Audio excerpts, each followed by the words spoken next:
بسم اللہ الرحمن الرحیم۔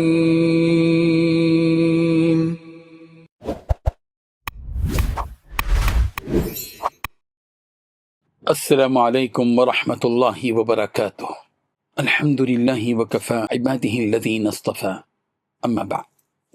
حاضرین و ناظرین، یہ درس حدیث نمبر 454 ہے۔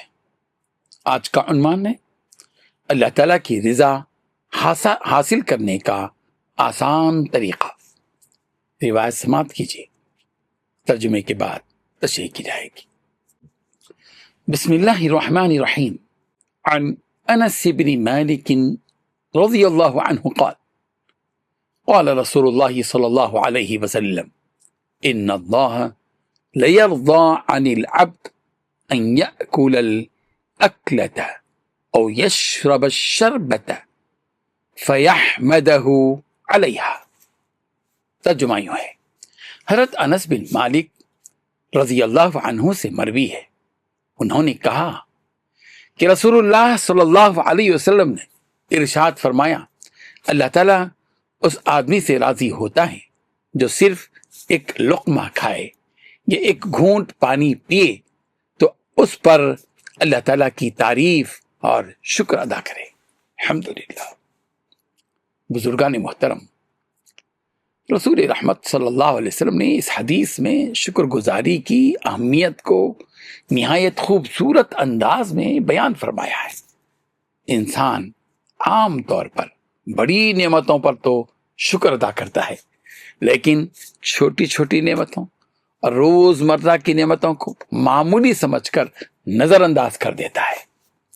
رسول اللہ صلی اللہ علیہ وسلم نے اس حدیث کے ذریعے یہ سبق دیا کہ اللہ تعالیٰ کے نزدیک شکر کی قدر بہت زیادہ ہے، چاہے نعمت بہت چھوٹی اور معمولی ہی کیوں نہ ہو۔ ایک لقمہ یا ایک گھونٹ پانی بھی اللہ تعالیٰ کی نعمت ہے۔ زندگی، صحت، رزق اور قوت سب اللہ تعالیٰ کی عطا ہیں۔ جب بندہ ہر نعمت پر اللہ کا شکر ادا کرتا ہے تو اس سے بندے کی عاجزی، بندگی اور اللہ سے تعلق کا اظہار ہوتا ہے۔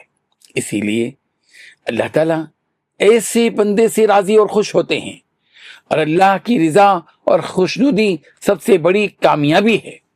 یہ حدیث ہمیں یہ بھی سکھاتی ہے کہ کھانے پینے کے بعد الحمدللہ کہنا صرف ایک دعا نہیں ہے، بلکہ بندگی کا اظہار ہے، نعمت کی قدر کو پہچاننا اور دل سے شکر ادا کرنے کا نام ہے۔